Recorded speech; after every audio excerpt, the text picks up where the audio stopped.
से मुज़ाकरात के हवाले से हैं। डोनाल्ड ट्रंप ने एक ट्वीट भी किया। उन्होंने कहा the Iranians don't seem to realise they have no cards.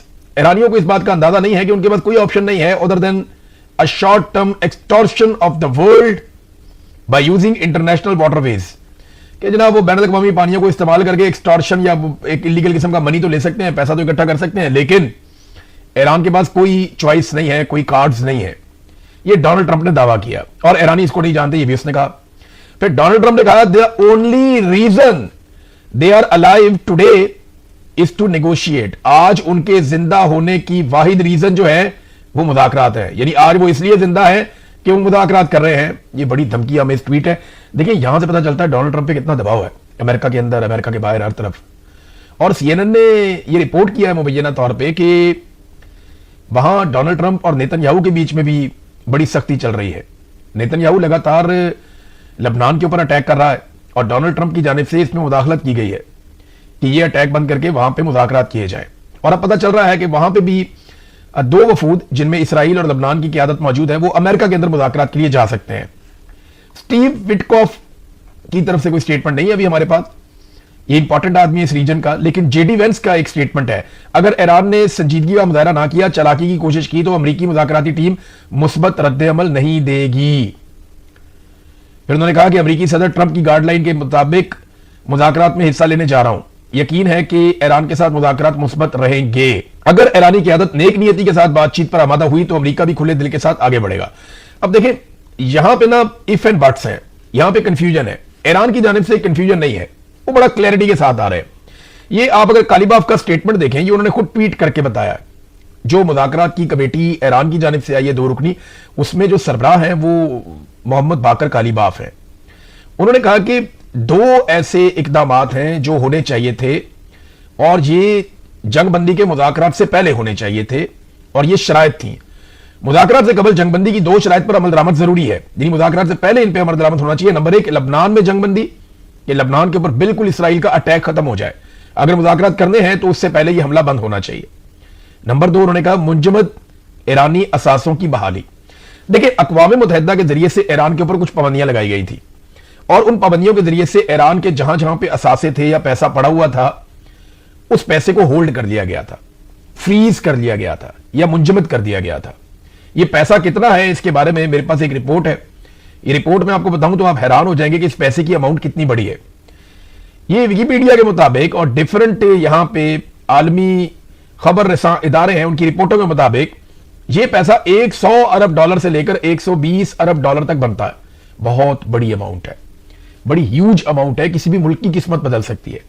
तो ईरान का इतना पैसा मुल्कों के अंदर होल्ड पड़ा हुआ है और इसमें बेशुमार पैसा जो है वो डॉलर पड़े हुए हैं। ईरान ये पैसा हासिल कर सकता है अगर ये असासे डी फ्रीज हो जाए तो, और ये बड़ा आसानी से हो सकता है, अक़वाम मुत्तहिदा के जरिए से किया जा सकता है, सिर्फ बैठना और उस पर बात करनी है। तो अब इसमें ये पैसा कहां कहां पड़ा हुआ है, इसमें देखें सबसे पहले तो इसमें 2 अरब डॉलर अमेरिका में पड़ा हुआ है। फिर इसके अलावा जो पैसा है वो जनवरी 2021 की रिपोर्ट के मुताबिक 7 अरब डॉलर साउथ कोरिया में है, 6 अरब डॉलर इराक में है, 20 अरब डॉलर चाइना में है, 1.5 अरब डॉलर जापान में है, 1.6 अरब डॉलर लग्जमबर्ग में है। इसी तरह पूरी दुनिया में ईरान का पैसा पड़ा हुआ है। तो अक़वाम मुत्तहिदा की पाबंदी के बाद उस पैसे को फ्रीज कर दिया गया था। अब वो पैसा ईरान चाहता है कि रिलीज किया जाए, क्योंकि जंगबंदी की शराइत में से एक शर्त यह भी थी और मुज़ाकरात से पहले रिलीज किया जाए। तो ये बहुत बड़ा रिलीफ है अगर ईरान को मिल जाता है। तो मैंने आपको बता दिया कि ये पैसा कितना है। तो ईरानी जो क़यादत है वो बड़ी क्लैरिटी के साथ है। ऐसा लगता है कि उन पर वो दबाव नहीं है जो दबाव अमेरिका के ऊपर है। ईरानी वफद जिस तैयारे में था ना, वहां कुछ बड़े बहुत ही जज्बाती मनाजिर थे। ये एक तस्वीर आप देखें, ये मोहम्मद कालीबाफ ने अपने ट्विटर से इसको शेयर किया और उन्होंने इसमें लिखा माई कंपेनियंस ऑन दिस फ्लाइट। इस फ्लाइट में जो पाकिस्तान मुज़ाकरात के लिए जा रही है इसमें मेरे साथी हैं, इनसे मिलिए। उन्होंने अपने साथियों से मुलाकात करवाई कि वो कौन लोग हैं जिनके साथ वो ट्रेवल करने जा रहे हैं। साथ उन्होंने आगे लिखा मिनाब 168। मिनाब का जो स्कूल था ना, वहां पे 168 बच्चे, मासूम बच्चे शहीद हो गए थे। पहले दिन लड़ाई के उनको बम मारे गए थे और ये कहानी बड़ी दर्दनाक है। ये ड्रोन्स को, सैटेलाइट को पता चल रहा था, वहां बच्चे इकट्ठे हो रहे हैं और फिर दोबारा धमाके किए जा रहे थे। जो अमेरिकन ने बताया वो बहुत खौफनाक है।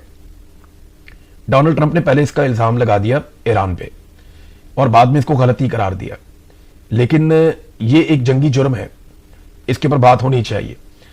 तो यहां पे ये जो ट्रैवल किया इन्होंने, ये तस्वीरें हैं उन बच्चों की जो मेनाब स्कूल के अंदर शहीद हो गए। उनके बस्ते हैं जले हुए, फटे हुए, उनकी किताबें हैं, उनके फूल हैं साथ पड़े हुए, उनको एक एक फूल भी उनके आगे रखा हुआ है बच्चों के। ये बच्चे शहीद हो गए, बड़े प्यारे बच्चे हैं, छोटे छोटे। ये तस्वीर बड़ी तकलीफ दे। एक छोटी सी वीडियो है जिसमें इनका चेहरा दिखाई दे रहा है काली बाफ का, और ऐसा लगता है कि उनकी आंखों में बड़ा दर्द है, बड़ी तकलीफ है। हमारे जब पाकिस्तान में ये इंसिडेंट हुआ था ना एपीएस का, तो हम पूरी कौम हिल गए थे, हमें बड़ी तकलीफ हुई थी और हम सबको लगता था कि पता नहीं अब हम क्या कर देंगे। तो ईरान में ये वैसा इंसिडेंट है, तो हमें समझना चाहिए या हम बेहतर समझ सकते हैं कि इसकी तकलीफ कितनी होती है।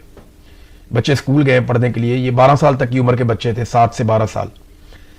तो वो तकलीफ उनके चेहरे पे काली बाफ के नजर आ रही थी। और इन बच्चों के साथ अगर वो आए हैं तो वो अपना हक छोड़ के जाने वाले तो नहीं है, जो मुझे लगता है। तो ये बड़ी एक जज्बाती मनाजिर थे। फिर जब वो पाकिस्तान पहुंचे तो उनकी वीडियोस दिखाई दी एयरपोर्ट पे। आर्मी चीफ उनको लेने के लिए गए, इसहाक डार उनको लेने के लिए गए, बाकी लोग लेने के लिए गए।